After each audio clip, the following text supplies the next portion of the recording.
마태복음 8장의 특징은 무엇인가 하면요, 예수님의 기적 사건이 이제 많이 일어난다는 게 특징이에요. 그래서 나병 환자를 고치고 또 베드로의 장모를 고치는 그런 기적, 또 귀신 들린 두 사람이 이제 돼지떼에 들어갔을 때 그 돼지떼를 이제 몰사하게 되는 그런 기적과 능력을 일으키는 게 마태복음 8장의 이제 중요한 내용인데요. 1절을 다시 한번 1절 한번 읽겠습니다. 예수께서 산에서 내려오시니 수많은 무리가 따르니라. 예수께서 산에서 내려오시니, 마태복음 5장 1절에 보시면 예수님께서 산에 오르셨다는 말씀이 있어요. 그래서 마태복음 5장, 6장, 7장 좀 길지요. 지난주까지 산상 설교, 긴 설교를 마감하시고 예수님께서 산에 더 이상 있을 필요가 없는 거예요. 그래서 산에서 내려오셨다. 이 말씀은 예수님께서 현실로 다시 이렇게 오셨다, 세상으로 다시 이렇게 돌아오셨다, 이렇게 이제 보시면 됩니다. 그러니까 예수님은 산에도 올라가셨고 또 산에서 내려오셨고, 말씀을 마치신 후에는 예수님은 산에 계실 필요가 없었기 때문에 현실로 다시 세상으로 돌아오셨다고 하는 거. 그래서 예수의 마음 속에는 항상 현실이 있다는 것을 꼭 기억하셔야 돼요. 그래서 여러분과 저도 교회 안에서도 내가 승리해야 되지만 교회 바깥인 세상에서도, 현실에서도 여러분과 제가 믿음 가운데 승리할 수 있기를 축원드립니다. 첫 번째 질문 같이 한번 읽어보겠습니다. 당시 나병은 한센병을 말하나요? 이제 나병은 이제 성경에 보시면 이제 요즘 말로 하면 한센병이고요. 근데 이 나병은 꼭 한센병만 의미하는 건 아니에요. 그러니까 요즘으로 치면은 피부병 있죠, 피부병. 근데 옛날에는 의술이 발달되지 않았잖아요. 그래서 피부병을 그냥 총칭해서 전부 아울러서 이제 성경 당시에는 이제 나병이라 이렇게 불렀습니다. 근데 나병이 무서운 건, 그러니까 요즘으로 하면 피부병인데, 근데 이 당시에는 이 나병으로 딱 이렇게 이제 병명이 붙여지면은 그 사람은 그 시간부로 완전히 격리해요. 가족으로부터, 그 사회로부터, 공동체로부터 완전 격리되었는데, 오늘 이제 말씀 2절 한번 읽어보겠습니다. 한 나병 환자가 나와 절하며 이르되 주여 원하시면 저를 깨끗하게 하실 수 있나이다 하거늘 예수께서 손을 내밀어 그에게 대시며 이르시되 내가 원하노니 깨끗함을 받으라 하시니 즉시 그의 나병이 깨끗하여지니라. 이제 율법으로는 손을 댈 수도 없고, 원래 나병으로 이렇게 발병이 되면은 사람을 이렇게 접촉하면 안 돼요. 근데 예수님께서 어떻게 합니까? 예수께서 손을 내밀어 그에게 대시며 이르시되, 예수님께서 손을 대시면서 접촉해 주시고 그를 고쳐 주시는 말씀을 볼 수가 있습니다. 2번 한번 읽어보겠습니다. 질문 2번 읽습니다. 백부장의 하인을 치료한 사건은 원격 치료의 효시라 할 수 있을까요? 로마의 백부장은 요즘으로 하면은 장교죠, 장교. 100명의 부하를 통솔하는. 그래서 이제 로마의 그 군대는 10부장, 100부장, 1000부장 이렇게 100명 단위로 이제 구성되어 있었는데요. 그러니까 요즘 우리나라로 치면은 한 중대장 정도 되는 그 정도 장교라 보시면 됩니다. 근데 그 로마의 백부장 장교가 자기 하인의 이제 그 중병을 가지고 예수님을 찾아오는 그 말씀인데요. 6절 한번 읽어보겠습니다. 이르되 주여 내 하인이 중풍병으로 집에 누워 몹시 괴로워하나이다. 그러니까 예수님께서 7절에 보시면 뭐라고 합니까? 이르시되 내가 가서 고쳐주리라. 근데 이제 이 말을 들은 이 백부장의 그 다음 말이 굉장히 중요하죠. 8절 한번 읽어보겠습니다. 백부장이 대답하여 이르되 주여 내 집에 들어오심을 나는 감당하지 못하겠사오니 다만 말씀으로만 하옵소서. 그러면 내 하인이 낫겠사옵나이다. 그러면서 그렇게 말하게 되는 이제 이유를 이제 말씀하죠. 그러니까 이제 군대에서의 장교니까 말 한마디만 딱 명령하면은 밑에 부하들이 다 이렇게 움직이는 거예요. 그러니까 예수님 저희 집에 오지 않으셔도, 예수님 능력자이신데 여기서 말씀만 하셔도 제 하인이 나을 수 있습니다. 이렇게 말을 하니까 예수님께서 놀라신 거예요. 자, 10절 한번 읽어보겠습니다.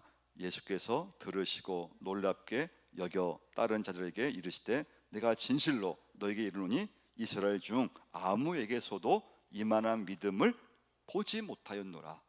그러면서 백부장의 믿음을 이제 좀 인정하고 칭찬하게 돼요. 자, 그럼 여기서 이제 우리가 적용할 건요, 이 백부장의 믿음은 어떤 믿음인가 하면요, 첫 번째, 기도하지 않고는 역사는 일어나지 않는다는 것을 보여주고 있어요. 백부장의 믿음, 백부장의 기도가 이 하인의 중풍병을 예수님께서 고쳐준 거잖아요. 그래서 모든 하나님의 일에는 기도가 뒷받침이 안 되고서는 어떤 역사도 일어나지 않는 줄 믿으시기를 바랍니다. 그래서 여러분과 제가 예수 믿는 것도 하여튼 누군가가 나를 위해서 기도해 주었기 때문에 이 자리에 앉아 있는 것이고, 여러분과 저도 주님의 자녀가 되고 일꾼이 되고 주의 일을 할 수 있는 줄 믿습니다. 하여튼 누군가의 기도가 있었다는 거예요. 그래서 여러분, 믿음의 역사는 절대 기도하지 않고는 일어나지 않는다는 것을 꼭 기억하셔야 돼요. 두 번째, 이 백부장의 믿음은 어떤 믿음인가 하면요, 정말 순수하고 그리고 말씀에 대한 확신이 그냥 넘쳤어요. 그래서 그 말씀 교재 한번 2번에 같이 한번 읽어보겠습니다. 로마 백부장 한 사람이 자신의 하인이 중풍병에 걸리자 그를 대신하여 예수님께 고쳐주실 것을 청하러 나왔습니다. 예수님은 내가 가서 고쳐주려 하셨는데 백부장 예수님이 자신의 집에 들어오심을 감당치 못하겠다고 말하면서 다만 말씀만 하셔도 하인이 나을 것이라고 말합니다. 자, 여기서 질문을 여러분과 제가 좀 해야 돼요. 자, 첫 번째 읽어보겠습니다. 우리는 예수님의 권능을 시 공간에 묶어두고 제한하지는 않는가? 하나님의 능력을 내 생각과 경험으로 제한하지는 않았는가? 우리의 기도에 응답하시는 주님의 능력은 시간과 공간을 초월하여 역사하심을 확신하는가? 그러니까 백부장의 믿음을 통해서 여러분과 저도 그러니까 믿으면 그냥 완전히 예수님의 능력을 믿어야 되는데, 우리는 믿으면서도 인간의 그런 한계, 나의 한계를 가지고 있기 때문에 믿는다고 하면서도 주님을 내 어떤 경험에 의해서 제한할 때가 있다는 거예요. 그래서 어떤 예수 믿으면서도 하나님 믿으면서도 어떤 시 공간에, 그러니까 내 경험 속에 하나님을 이렇게 가두어 놓고 제한할 때가 있다는 거예요. 그렇게 이제 우리가 제한을 두면 안 되고, 하나님이기 때문에, 주님이시기 때문에 여러분과 제가 그 하나님과 주님을 온전히 믿고 나가는 그 믿음이 백부장의 믿음이었어요. 3번 한번 질문 한번 읽겠습니다. 베드로 장모의 열병 치유가 특별한 이유는 무엇인가요? 베드로는 장모님을 이렇게 모시고 아마 좀 산 것 같아요. 근데 이 베드로 장모님이 좀 몸이 아팠어요. 열이 많이 났어요. 그때 예수님께서 사실은 원래 좀 쉬려고 잠시 좀 쉬기 위해서 베드로의 집에 들어간 거예요. 근데 들어가서 보니까 베드로의 장모가 열병에 열이 나고 이렇게 아파 있는 걸 이제 보게 된 거예요. 그때 예수님께서 베드로의 장모를 고치는 사건이 일어나게 되는데요. 14절과 15절 한번 읽겠습니다. 예수께서 베드로의 집에 들어가사 그의 장모가 열병으로 앓아 누운 것을 보시고 그의 손을 만지시니 열병이 떠나가고 여인이 일어나서 예수께 소종들다. 자, 이 말씀에서 이제 중요한 건 뭔가 하면요, 베드로의 장모가 고침을 받고 나서 어떻게 했다는 겁니까? 예수께 수종들더라. 그래서 예수님을 섬기는 그런 귀한 이제 일꾼이 되게 돼요. 자, 4번 한번 읽어보겠습니다. 죽은 자는 죽은 자로 장사하게 하라는 말씀은 무슨 뜻인가? 이 마태복음 8장 오늘 본문에서요, 요 4번을 제가 조금 중심으로 요 말씀을 좀 이렇게 준비했는데요. 자, 이제 지금 우리가 보면은 나병 환자를 예수님 고쳐 주셨어요. 그리고 백부자의 하인을 예수님께서 고쳐 주셨잖아요. 그리고 베드로의 장모를 고쳐 주셨어요. 자, 그리고 그 다음 나오는 말씀이 두 제자가 나와요. 두 제자가 예수를 만나게 돼요. 자, 첫 번째 이제 제자는 뭐라고 하는가 하면요, 19절을 한번 보시면요, 읽어보겠습니다. 한 서기관이 나와 예수께 아뢰되 선생님이여 어디로 가시는지 저는 따르리다. 이 말씀을 딱 이렇게 읽으면은 좋은 말씀이에요. 자, 예수님께 뭐라고 합니까? 어디로 가시든지 저는 따르겠습니다. 예수님께 어디를 가시든지 저는 따르겠다고 하는 건 여러분 굉장히 좋은 말이에요. 근데 예수님은 이 서기관의 이 제자의 이 결심을 좀 이렇게 책망해요. 20절 한번 읽어보겠습니다. 예수께서 이르시되 여우도 굴이 있고 공중의 새도 거처가 있으되 인자는 머리 둘 곳이 없다 하시더라. 자, 이 서기관은 예수님이 어디를 가시든지 따르겠다고 말을 했어요. 요즘 말로 하면 대단한 헌신이고 결단이고 결심이에요. 근데 주님 뭐라고 말씀합니까? 여우도 굴이 있고 공중의 새도 깃들 곳이 있고, 그런데 인자는 뭐라고 했습니까? 머리 둘 곳이 없다는 말씀이에요. 이건 무슨 뜻일까요? 왜 예수님께서 이 서기관이 주님을 따르겠습니다, 그러면 막 환영할 만한데, 예수님은 인자는 머리 둘 곳이 없다, 이것은 주님을 따르는 길에 있어서 안락함은 보장되지 않는다는 말씀이에요. 이 서기관의 문제는 무엇인가 하면요, 이게 내가 참 예수를 따른다고 하는 거, 여러분과 제가 예수를 믿는다고 하는데 이것이 이렇게 헌신하는 게 간단한 문제가 아니라는 거예요. 주님을 따르겠다는 그런 참 고백과 결심은 귀한 것인데, 근데 이 사람의 문제는 무엇인가 하면 자기 스스로 주님의 제자가 될 수 있다고 생각을 한 거예요. 근데 주님을 따르는 길에는 그렇게 세상적으로 보면은 그렇게 안락하다든지 주님을 따라갔을 때 그렇게 제자가 되는 길이 그렇게 좋은 길이, 쉬운 길이 아니라는 거예요. 이걸 몰랐다는 거예요. 그래서 여러분과 저도 주님을 따라가겠습니다, 이 고백은 정말, 이 마음은, 이 믿음은 좋은 믿음인데, 근데 주님을 따르는 길은 절대 쉬운 길이 아니라는 거예요. 그래서 쉽게 그냥 우리 정말 저나 여러분이 입술로만 주님 따르겠습니다, 제가 헌신하겠습니다, 이렇게 말로만 할 수 있는 것이 아니라는 거예요. 주님을 따르는 길에는 참 어려움도 있고, 남이 모르는 그런 때는 손해도 봐야 되고, 또 어려움도 있고 고통도 있고, 그런 대가가 따른다는 거예요. 이때 주님 말씀은 그래도 나를 따르겠느냐, 그런 말씀이에요. 여우도 자기 굴이 있고 넓은 창공을 나는 새도 저녁이 되면은 길들일 장소가 있는데, 너가 나를 따른다고 말을 했는데 근데 나는 머리 둘 곳이 없어, 그래도 넌 날 따르겠어? 그런 말씀이에요. 또 한 제자가 나와요. 21절 한번 보시면 읽어보겠습니다. 제자 중에 또 한 사람이 이르되 주여 내가 먼저 가서 내 아버지를 장사하게 허락하옵소서. 자, 이 말씀은 굉장히 이제 우리가 오해할 수 있는 이제 본문 중에 하나예요. 자, 첫 번째, 여기서 이 제자가 예수님을 뭐라고 합니까? 먼저 가서 내 아버지를 장사하게 허락하옵소서. 주님이 뭐라고 말씀하는가 하면 22절도 한번 읽어보겠습니다. 예수께서 이르시되 죽은 자들이 그들의 죽은 자들을 장사하게 하고 너는 나를 따르라 하시니라. 이걸 오해하면은 예수님은 아버지가 죽었을 때 장례를 하라고 보내야 되는데 장례가 났는데 장례를 가지 말고 그럼 나를 따르라는 이 말씀인가? 이 본문은 이런 말씀이 아니에요. 부모에 대한 존경 또 효도를 저버리라는 말씀인가? 내 부친을 장사하게 허락해 달라는 말씀은 이게 무슨 뜻인가? 이 말씀은요, 아버지의 장례를 말하는 본문이 아니에요.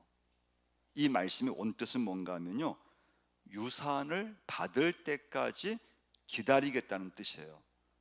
그러니까 이 한 제자가 예수님을 이제 찾아왔는데 예수님한테 내 부친을 장사하게 하고 주님을 따라가겠습니다, 이렇게 이제 말을 한 거예요. 이때 이 부친을 장사한다는 말은 아버지가 죽어야지만 이 당시에는 유산을 받을 수가 있어요.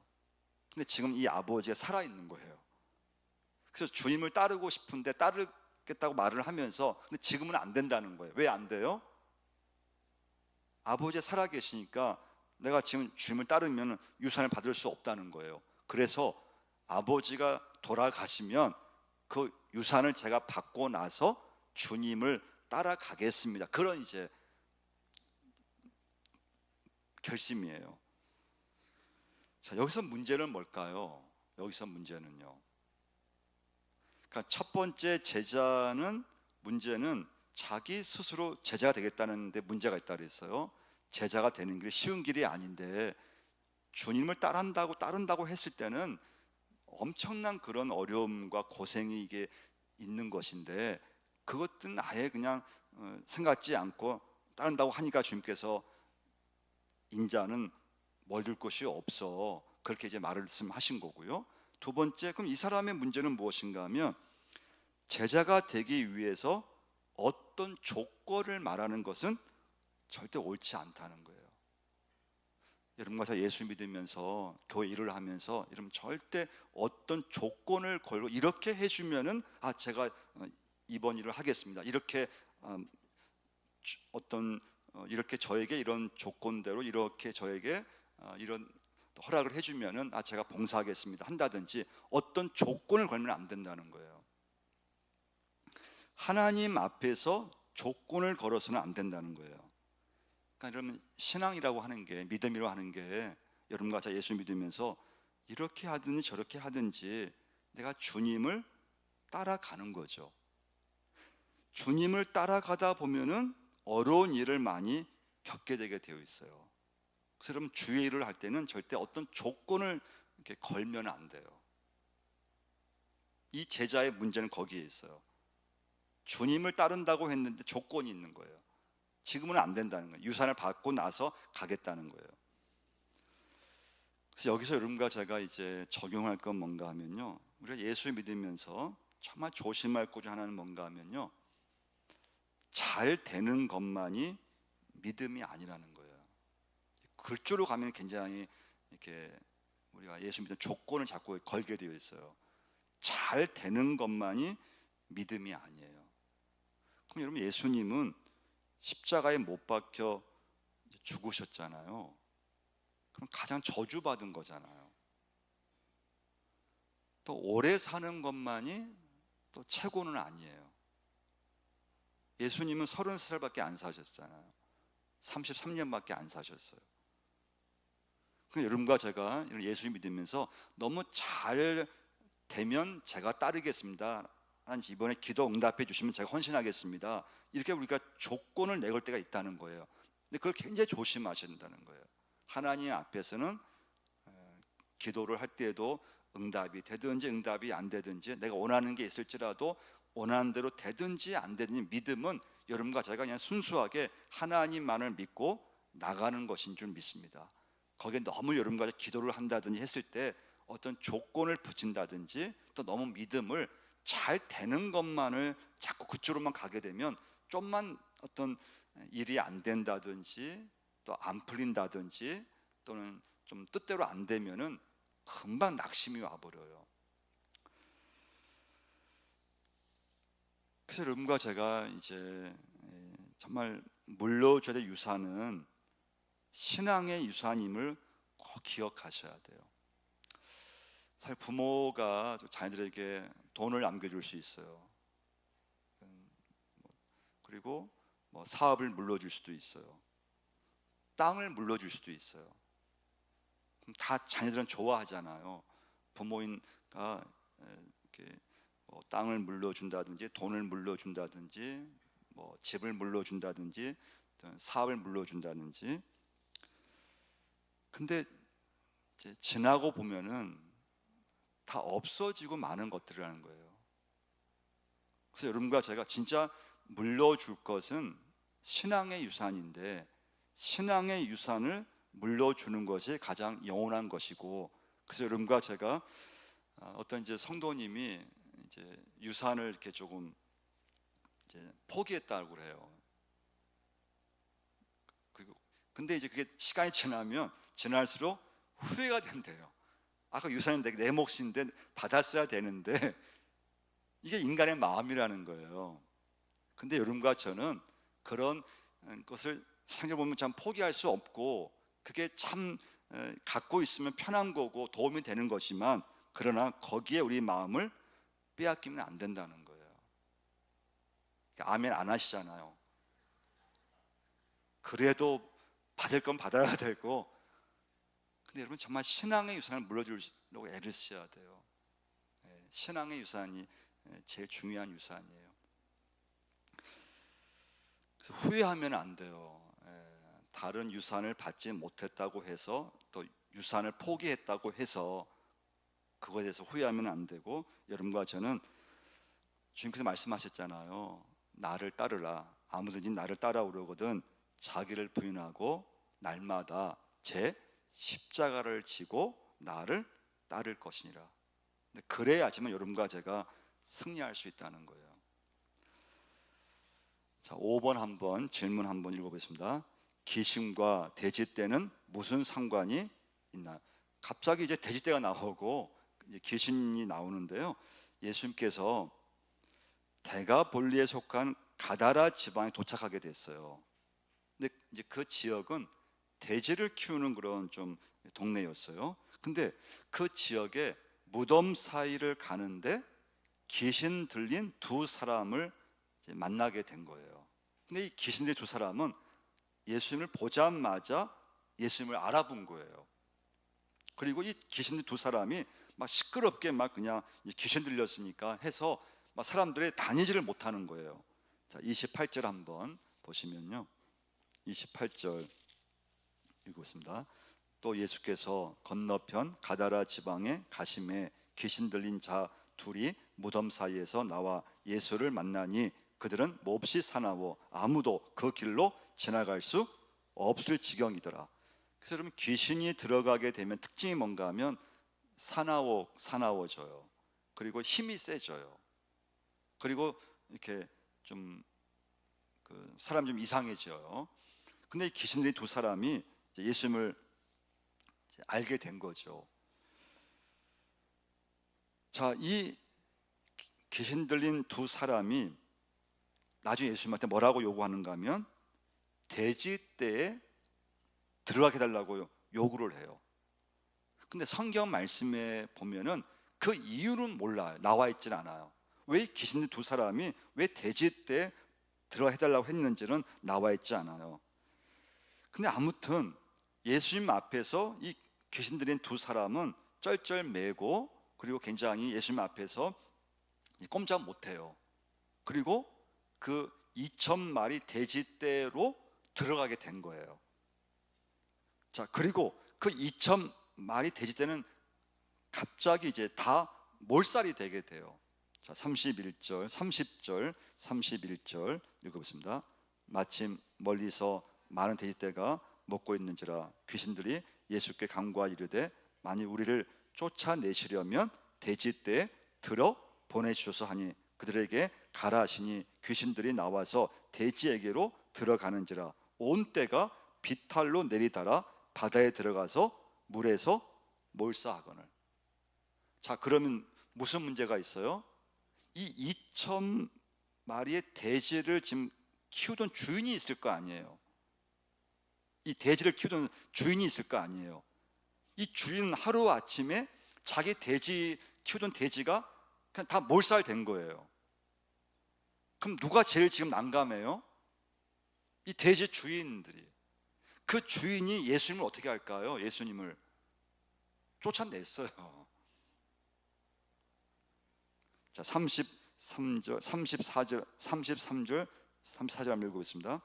치던 자들이 달아나 시내에 들어가 이 모든 일과 귀신 들린 자의 일을 고하니 온 시내가 예수를 만나려고 내가 나가서 보고 그 지방에서 떠나시기를 간구하리라 하니라.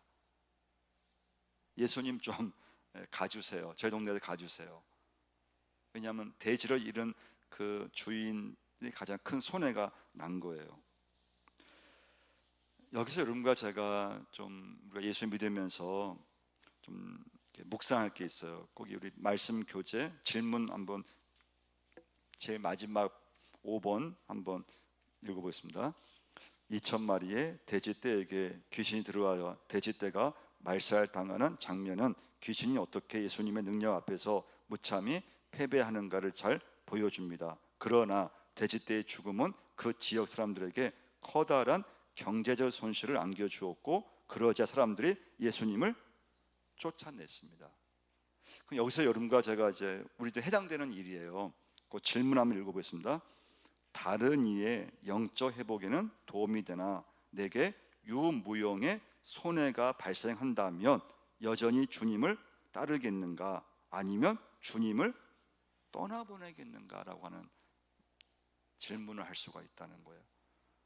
그러니까 여러분과 저도 그러니까 막 믿음에서 막 은혜를 받고 막 영적 회복이 일어나고 그리고 막 신앙적 도움이 되는데, 근데 반대로 내게 경제적인 손해가 이제 왔을 때 어떻게 할 것인가의 부분이에요. 그러니까 오늘 이제 마지막 오늘 마태복음 8장에 보면 경제적인 손해가 딱 오니까 예수님을 쫓아내버렸다는 거예요. 가라고 했다는 거예요. 이것이 이제 우리의 이제 좀 모습이라는 거죠. 그래서 여기서 여러분과 제가 결코 쉽지 않다는 거예요. 그래서 이제 신앙에서 있어서 우리가 내가 헌신하는 것하고 또 가족끼리의 이런 또 가족에서의 생활도 있어야 되잖아요. 내가 교회 헌신도 해야 되지만 또 내가 남편으로서 또 내가 가장으로서 내가 내 가정도 돌봐야 되잖아요. 이 균형을 어떻게 맞출 것인가 굉장히 참 어려운 문제 중에 하나라는 거예요. 그래서 이 부분을 여러분과 제가 기도할 수 있으셔야 돼요. 그렇다고 해서 뭐 가정이 있고 했는데 계속 뭐 교회로만 헌신하면 안 되잖아요.